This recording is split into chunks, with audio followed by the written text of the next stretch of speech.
welcome to Revolution Against Evolution. I'm your host, Doug Sharp. And my co-host Rich Gear here, and I guess Doug, we're going to try to keep our head out of the ground, and we're going to talk about Ostriches. Ostriches. I'm not really sure why Doug picked this subject, except it is kind of interesting when you deal with classifications. Well, I and was all a that little kind bit of stuff. irritated. I saw there was a children's book that I was laying on my dining room table. Okay. And I don't know where it came from, but I picked that thing up and I started looking at it. It was about ostriches and what they call Ratites, which are flightless birds.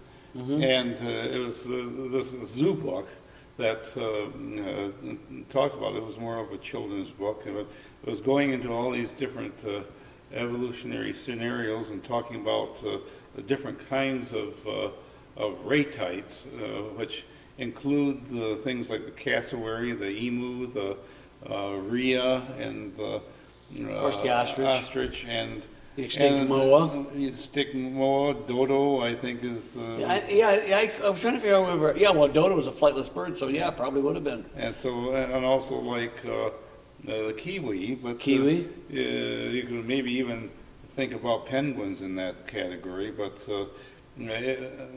here's what they were trying to do in this book is to show how they were all related. But then the Ratites, I was pronouncing it Ratites, so you know, Yeah, Ratite. Ratite, yeah. Anyway, but they have no sternum like Right. normal birds. They how does that work? I mean, Well, they don't have a wishbone, you know. And, right. That's what gives them the ability to fly. Birds to fly is this. The wishbone, the or the construction in the within Okay. the sternum of the. along with a lot of other modifications. yeah. But the flightless birds have pretty much everything except the sternum, is what you're saying, right? They got That's they right. got feathers and wings, and although some of their wings are kind of stunted and small in proportion to the size of the bird, but you know, you look at a hawk or even a robin or something, those wings are pretty good size compared to the size of the bird. Where you see flightless birds, the wings are pretty small Right. in relationship. But again, I did not know that until I was reading this article that Doug. It's amazing the stuff you find on Wikipedia these days. So Doug, Yeah, it's amazing. The thing that frustrated me was that I go to look for this book the past couple of days. I couldn't find it, and so so I looked it up on Wikipedia, of course, and Wikipedia had all the information I needed for the show tonight. So. Again, we rely upon the internet for some of our material. Well, when you're doing a show like this, Doug, you know, and you can't give all the information. Even in the article in Wikipedia is a lot more extensive than we're going to be able to do on this show. But Right. but I think what your point when I was reading it, the first part we really object to is in the first page of this article. Right. Yeah. And I can even look. I'll read it for the audience so they can take a look at this and take my glasses off so I can actually read. Okay, but it says recent research has indicated that Ratites are a paraphyletic group. Tinnimus fall within them. I don't even know what a tinnimus is. Is that kind of a bird, or what is it? What does tinnimus mean? I don't know what that means. Sorry. Yeah, it's a big word somebody made up to describe something. Okay. Well, anyway, it means something, but I've never heard that term. But within them, and are the sister group of the extinct moa. Okay. This implies that flightlessness. This is the key part you want to know about. Is a trait that evolved independently multiple times in different Ratite lineages. Boy, if this isn't, I don't know. Yeah, it's this sort of thing that got me. I saw this in the zoo book as well. And this is a children's book, and they're propagandizing Right. that early of an age. And here's the thing, is that these flightless birds are mostly southern hemisphere birds, but they exist on all these different continents. You know, you find them in Africa, South America, New Zealand, and Australia. Yeah. And you know, if you include the dodo, you have the island of Mauritius and Mauritania, or yeah. What was there? Reunion Islands. Is there one on Madagascar? Is there a flightless one on Madagascar? I am not sure. Okay. But, Anyway. The cassowary is on in New Guinea and northern yes. Australia. That's a nasty bird. We talked about them at one time. Remember? I mean, apparently they're used on those islands. Their eggs are a delicacy, Yeah. and I guess the bird must be edible as well. But boy, you get them in corner. They're a good bird, and they got really sharp claws and Well, I know about ostriches, don't I? Oh yeah. I've been bitten by an ostrich. Oh, that was twice. this guy. We were down.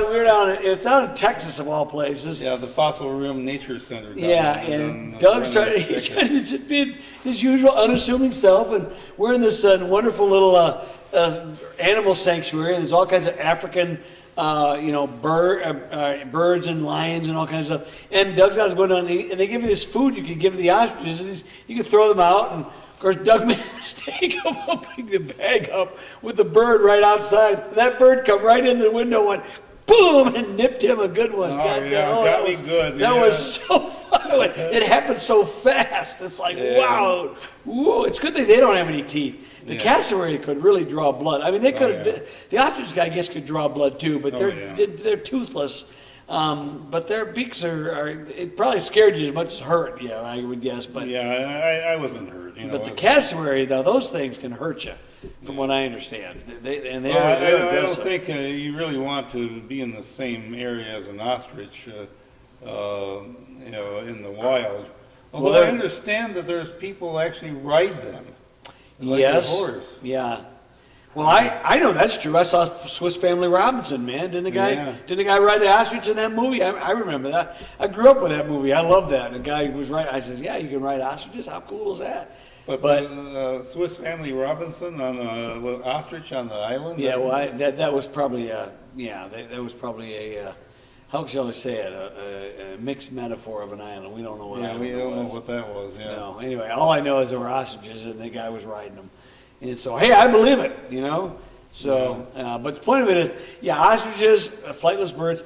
The moa is a bird I was always fascinated with, but there's also a lot of extinct flightless birds, and but many of them went extinct. The Maoris caused some of the birds to go extinct. Yeah, the moa was one. Yeah, which one? The moa was one, but there's also some other ones that, I guess some of them were around. Well, like the dodo bird were extinct. That was the 1600s when it went extinct. Right. Yeah.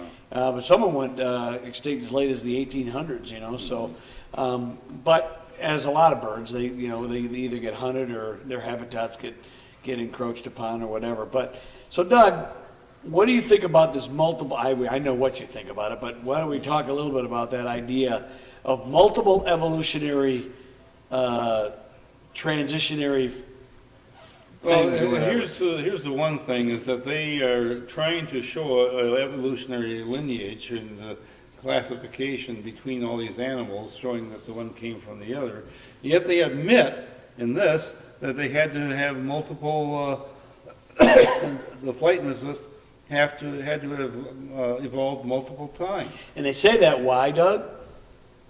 It's because they don't have another explanation. Well, I know, but what I'm saying, but the thing is that even though they have missing things, you can make a direct line based on fossil things. Sometimes you can lay it out, and they put that out. But there obviously must be other objections that they've seen that prevent that missing link thing from happening. In other words, there's some obvious things that are different, let's say from the rhea and the moa and the ostrich, enough that they said this cannot have evolved from this guy. This had to come from another place, totally, or evolved independently. It's kind of like we talked about flight in itself. Right. When you have an insect flying, you have a mammal, which is like a bat flying, a reptile with the pterodactyls, and then you have the bird, of course. Mm-hmm. And so none of these are even remotely related, as far as we can see, as far back, until you get back to the amoeba stage or the insect stage or whatever.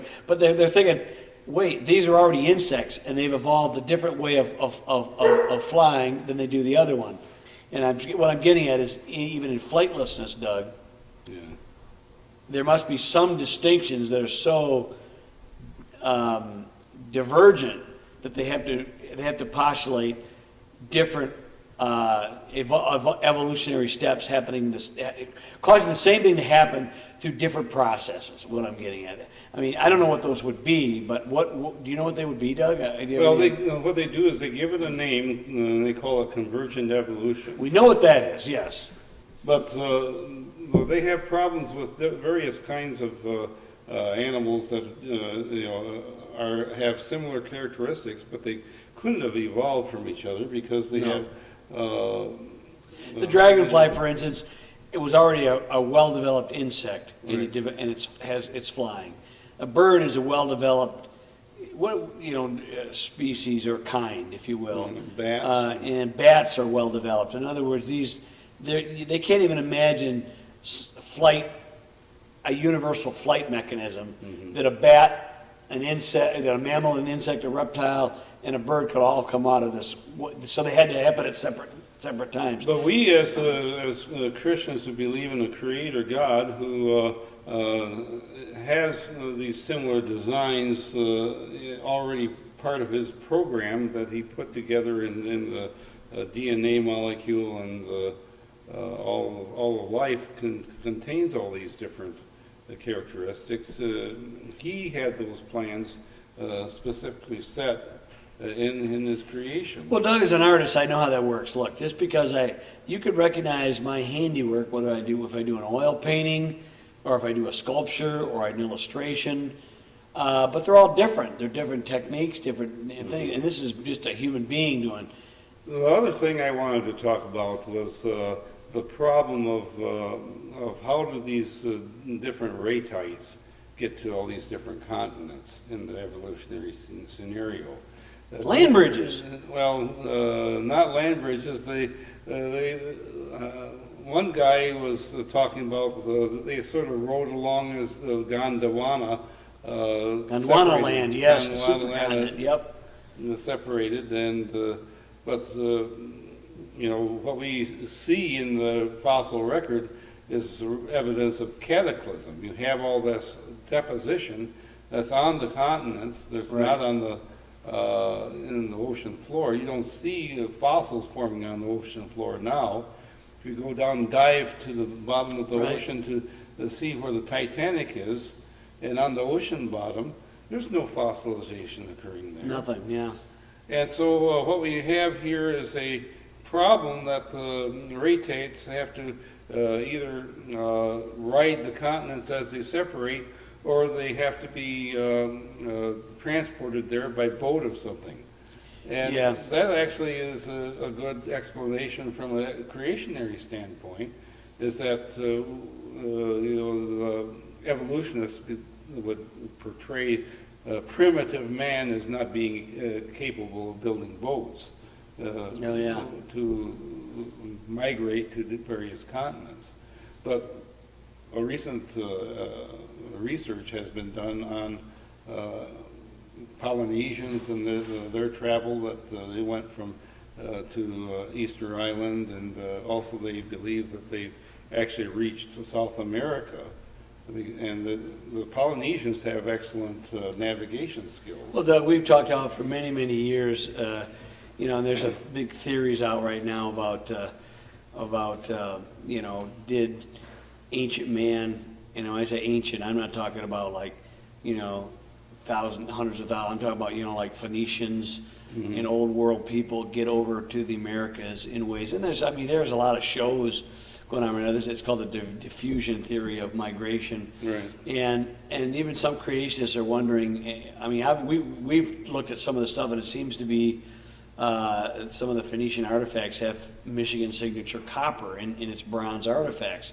Now, I haven't been able to research that myself directly. I don't know whether you have, but they're credible people saying this is there. But be that aside, many creationists are proposing that maybe mankind, when he was sailing around, took some of these animals that they were with on their continent and moved them over to some other place. Right, some of them. I'm not saying it explains all of it. I'm not even saying that there weren't, when the sea levels were lower, that there could have been some migration. Animals are amazing. I mean, Doug, when I used to go to like Isle Royal, and you see how the moose got to that island in the middle of Lake Superior from the Keweenaw or from Canada, and then of course along them come the wolves and stuff, and that's not as maybe as significant as Australia from maybe Africa, but it's amazing that these animals figure out ways to get to places, and they do. Yeah, the wolves actually have made it across the ice recently, and now they're in the Lower Peninsula. And yeah, I've been hearing that too. Isn't that why in Michigan they're trying to get the restriction off of wolf hunting done? I don't think that's passed yet.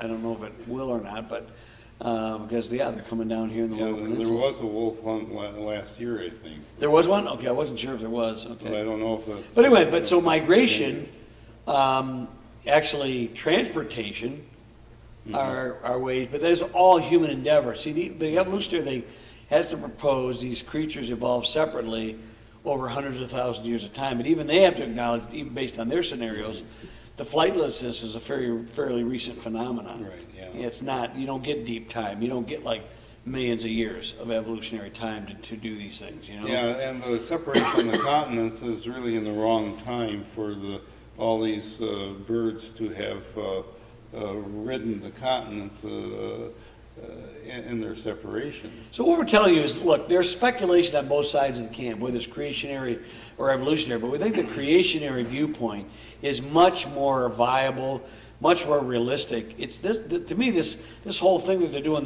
they get similarities based on morphology, gross morphology, and they try to make these connections that are basically a fairy tale, Doug. It seems to me more like an imaginary scenario because they want it to be so. And you know, we've made the illusions many times. If we didn't have evidence, that we think a fork evolved from a spoon via the spork. You know, we know human beings created the differences.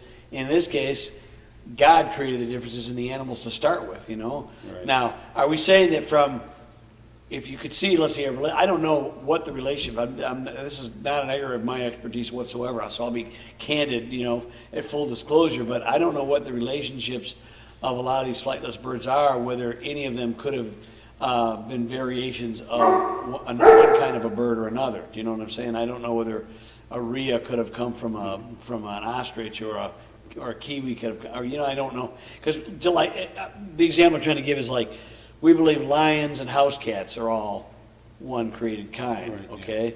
Yeah. Even though they're not interfertile or they can't breed. No, we don't know that for a fact. Well, we don't think you can, but I'd hate to see a lion get fertilized by a house cat. You know, that'd be kind of trouble. You know, they try to in the birth canal. But the point of it is, there may be there's connections there that we think they're more directly seeable. I don't know about that with the flightless bird. That's why I was curious about the evolved separate. I mean, within the insect, mammal, bird, that's clearly delineated. But within flightlessness itself, they propose convergent evolution. That to me was interesting, Doug, because I went, wow, that means there must not be any relationship between, let's say, the emu and the ostrich, or the rhea and the cassowary. There must be so far different, even though they're all flightless. Well, let me give you an example of an evolutionary problem that's similar to this, and that's the problem of the monotremes. There are actually two different types of creatures that egg-laying mammals, and that's the duck-billed platypus, and then the echidna, which is sort of a spiny anteater. These are totally different creatures, you know, in terms of the way they look, and yet they're classified together because of this one characteristic, is that they're the only ones that lay eggs. Well, Doug, I always have, the Lord in advance has a good sense of humor. I've always found it fascinating that balsa is a hardwood. Yeah. You know what I mean? I've always found that fascinating because hardwoods are classified as deciduous, you know, those that lose their leaves. Right. And balsa falls into that category. I always said, you know, people say, what's the difference between wisdom and knowledge? And here's my quick definition. It's not original with me. I stole this from someplace, I don't know where. You know, basically, knowledge is knowing a tomato is a fruit. Wisdom is knowing it isn't. Okay? There you go. Okay? And that's the difference, because tomatoes just, I'm sorry, that's not a fruit, but it fits the fruit category. The seeds are self-contained within it. And wherever human beings come up with these classification things, it's always there's going to be something. And I think the Lord in his little humorous sense says, well, what are you going to do with this one? You know? Yeah, that's what are you going to do with this one? I think the Lord made the duck-billed platypus just for that purpose. You know, I mean, I love that. I mean, this is an amazing animal. With a duck-like bill, beaver-like tail, only with fur, and then It has poison? Poison and fangs on the spurs of his hind feet. It's webbed feet in front, claws in back. You know. Well, it was so weird that when they first brought one back, they thought it was a fake. And they're trying to find the stitches where they hooked it together, and this is a real animal. You know what I'm saying? So yeah, they thought it was some sort of joke, you know. Yeah, I mean, you can't blame them. It's a very strange-looking creature. You know, I always thought they were bigger than they're really not that big. They're about like that. They're about maybe the size of a beaver. You know, as I understand it. But I always thought they were like 4 or 5 feet long. But unlike these flightless birds we've been talking about, Doug, that ostrich just gets up to 9. The African ostrich gets 9 feet 2 inches tall. I mean, that's long. You know, 2.8 meters is what they said. And the Australian one is a little bit smaller, but it's fascinating that you know, the emus are smaller yet, but those are big birds. Like the penguins, you know, you have penguins on the southern tip of Africa as well as in Antarctica and South America. But did you know that the Galapagos Islands and the equator also have penguins? They have penguins, yeah. Now, there's no penguins. Are there penguins? They're not in the northern. No, they're not. There's none up there. That's what I thought. I thought they were all in the south. It's interesting that the southern hemisphere has so many different creatures than the northern. That would be a study for creationists to look into, is why there's such a diversity of life down there. And, I mean, we have a lot up in the north, but not compared to the southern, the southern equatorial areas, even all the way down to Antarctica. You know. Yeah, when we went to Africa, you remember Kus van der Westhuizen. Good Dutch name. Yeah, he's our Afrikaans fellow. When we went to Kruger National Park, he cooked us ostrich on the braai. You remember that? Yeah. Now, ostrich is an interesting meat. It's sort of almost like beef. It is. It's more like beef. Yeah, I've had an ostrich burger here up in, there's a restaurant in town that, I think Harrison Roadhouse. Really? Just gave them a plug, and I don't know if they still do, but I ate ostrich burger there several years ago. They had all kinds of different exotic kinds of things you could eat. And ostrich was one of them, and it was pretty good. Very lean. I've had buffalo there. Yeah. And that's really good too. Better than beef even, you know. But ostrich does taste sort of like Texas a red. Roadhouse will serve you roadkill. Yeah, well, that's Texas Roadhouse. This is Harrison Roadhouse. Different place, you know. Anyway, let's get our advertising right here. We're not getting supported by these people at all. Sorry, that's a disclaimer there. I just ate there and it was pretty good. But so, Doug, anyway, what do we want to take from this? I mean, out of this, what with the time remaining, I guess. Well, what I think we have to do is to teach people to evaluate evidence in light of Scripture versus in light of an evolutionary paradigm. There's two ways to look at something, and if you're not open to having a scriptural, biblical point of view, then you're forced into this evolutionary mindset.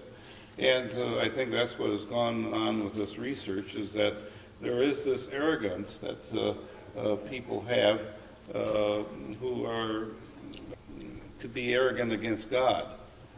And that's really what we are facing with this. I'm hoping that by pointing this out, that there are biblical explanations for this that make real good sense, that we don't, we can encourage people. You don't have to lose your faith because you have people who are evolutionists who talk about something like that. Well, Doug, the thing is, we've talked about this in a whole plethora of subjects, Doug. There are evidences that you could use as evidence. We don't have a creationist viewpoint primarily because of this evidence or that evidence. We think the evidence will corroborate a biblical worldview. Right. Okay, but in like manner, the evolutionist believes, and the operative word is belief. They have a belief system. They believe the evidence is going to corroborate their stuff. Ken Ham and other people have said the statement. We look at the same dinosaur bones. We look at the same rock strata, the same molecules and cells. But what we find is over and over again, at best, the creationary viewpoint is at least as good, mostly it's better than the evolutionary one. Oh, far better. And if you examine it just objectively, okay, I mean, if you can't examine it objectively, you're always going to go wherever you want to go. But if you look at it and say, all right, if I could find some transitionary fossil, but everyone they kind of find out turns out to be basically a chimera. It just doesn't exist. It's a myth when you really get right down to it. It's the next big thing. It's the next big thing, the next big thing. And they always go away like they always do. And the fact of the matter is, Doug, you would not consider some of these transitionary fossils. Can you imagine what would happen if you found, let's say, a seal fossilized? We had no seals living today. I think there was a transitional fossil between. They're going back to the water because they got flippers. They're a land animal, you know. Well, we hope you enjoyed our time on revolution against evolution, we're wrapping it up. and we'll see you next time. Yep.